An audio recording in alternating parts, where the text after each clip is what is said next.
Welcome to South Cross Bayou Advanced Water Reclamation Facility, and we're glad you're joining us today for a virtual tour, as we'll be learning a lot more than just the wastewater treatment processes. We'll also be learning about how we recover resources like reclaimed water from sewage and fertilizer from solids. Are you ready?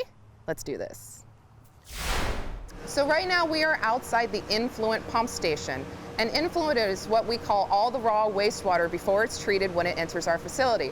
So behind me, there are grinders and 3 pumps on each side of this building that help to push all of the raw wastewater into our facility where it can further be treated.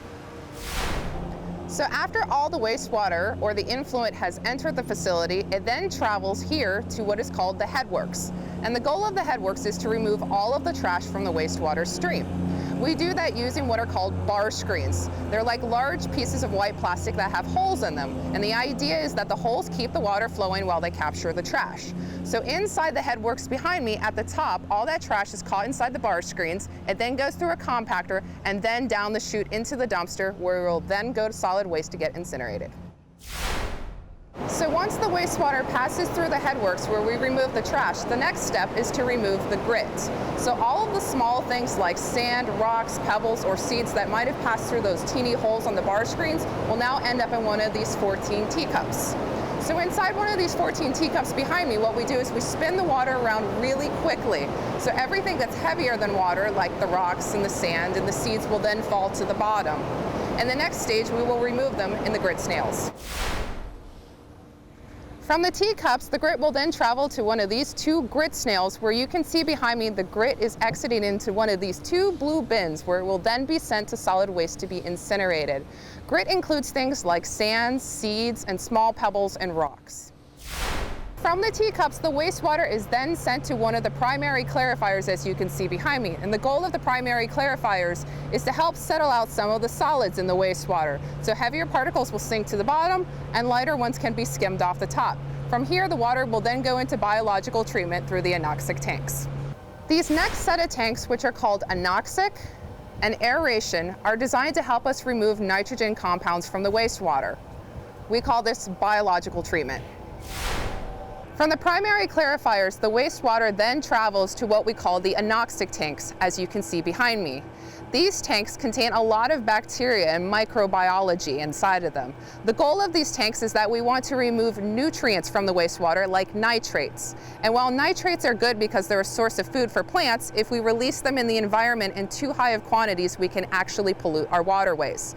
So microbes actually attack these nitrates because they need the oxygen that is attached to the nitrogen molecule. So by removing the oxygens, they can then release nitrogen gas into the atmosphere. From the Anoxic tanks, the wastewater then enters what we call the aeration tanks, which you can see behind me.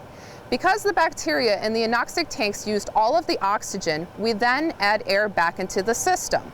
So the bacteria inside these aeration tanks are no longer targeting nitrate compounds, they're actually targeting ammonia-based compounds like this one. Ammonia is commonly found in human urine, and it contains a nitrogen surrounded by 3 hydrogens. So what the bacteria in these aeration tanks behind me are doing is they're actually converting these ammonia-based compounds back into the nitrate compounds, which we can then send back into our Anoxic tanks for further treatment. The significance of this is that we use a looping system. So after the wastewater leaves the aeration tanks, we then add some chemicals to it. The first chemical we add is called Nalmet, and Nalmet helps us remove copper from the wastewater stream. We then add a chemical called alum, or aluminum sulfate. The goal of the aluminum sulfate is that the aluminum will actually bind to the phosphates in our solids, and it'll help it make it dense, so that when we then put that water into our secondary clarifier, as you can see behind me, all of our solids will sink to the bottom. If you look closely at this tank, you will notice that there's a metal arm that is slowly skimming the surface. So anything that's less dense than water, we can skim off the top, and anything that becomes denser, that falls to the bottom, we actually can scrape off the bottom. So this next stage of the wastewater treatment process actually involves what we call the Denitrification Filters. And what these filters do is they allow us to remove additional nitrogen compounds in the wastewater. So when all the wastewater comes over to here from one of those secondary clarifiers, We put it inside one of these filters that are filled with sand and gravel. They have a lot of different anaerobic bacteria in there, meaning bacteria that don't like oxygen. We supply them with methanol as a food source so that they can help to break down those extra nitrogen compounds like nitrates that still persist in the water. From here, the water will then go to disinfection, where it will be finally treated and then released. So now that we've removed all of the trash, the nutrients, and the solids from the wastewater stream, the last thing for us to do is to disinfect the water. So as you can see behind me, this is what we call the chlorine contact chamber. So we use two different technologies to disinfect the water at this treatment plant. This one is chlorine.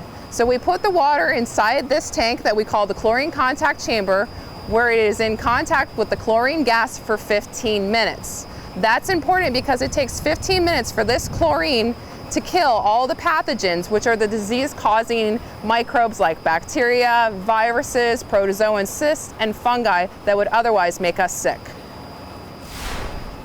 So as you can see behind me, these are individual UV bulbs. The idea here is that when we push the water through these bulbs, the water will flow freely, sometimes in a serpentine pattern around these UV bulbs that are emitting a UV ultraviolet radiation.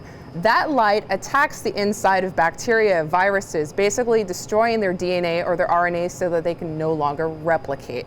Again, this is a technology that we use to disinfect the water that is highly effective. So after the water has been disinfected, either using chlorine or ultraviolet light, the last thing that we need to do is we either need to send it back out into the community to be used as reclaim, or else we can release it into the environment. So the structure behind me is called the outfall cascade. If we make too much reclaimed water, depending if it went through chlorine, we then have to dechlorinate it using sulfur dioxide, or if we used UV light, it's done. We can release that water through the structure behind me. So when the water goes through that structure behind me that looks kind of like a giant slide, it's actually being tumbled as it works its way down. And what that's doing is it's adding oxygen back into the water. Oxygen's important because dissolved oxygen is what aquatic life breathes. So by adding oxygen back into the water before we release it into the environment, we're actually improving the quality of the water, and we're making it better for the marine life that are then going to breathe it. So once we've separated all of the solids out from either the primary or the secondary clarifiers, we then send them here to one of our two egg-shaped digesters. So when you think about a digester, think about your stomach.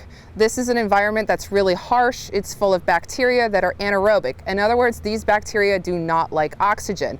These bacteria are also very hungry, which means they need a food source. So as these bacteria are eating away at all of the solids in the wastewater, or what we call sludge, this goes on for about 2 weeks. The bacteria eat, they die. The next generation of bacteria comes along and eats them, and then they die, and so forth. So after 2 weeks, we actually remove this sludge from the building in the middle that we've called the holding cylinder, and that is ultimately what we turn into our fertilizer. Well, with that, we've reached our final stop on our virtual tour. And behind me are the purple pipes where you see the reclaimed water that we've made here at our facility actually exiting the facility and going out into the community. Now remember, reclaimed water, purple pipes, are just for irrigation and decorative fountains. It's not drinking water. So next time you see these purple pipes, just remember how much science, how much technology, engineering, mathematics, and all the people who work here 24 hours a day, 7 days a week, 365 days of the year to make sure all that sewage water or wastewater was treated to be made into safe reclaimed water for irrigation.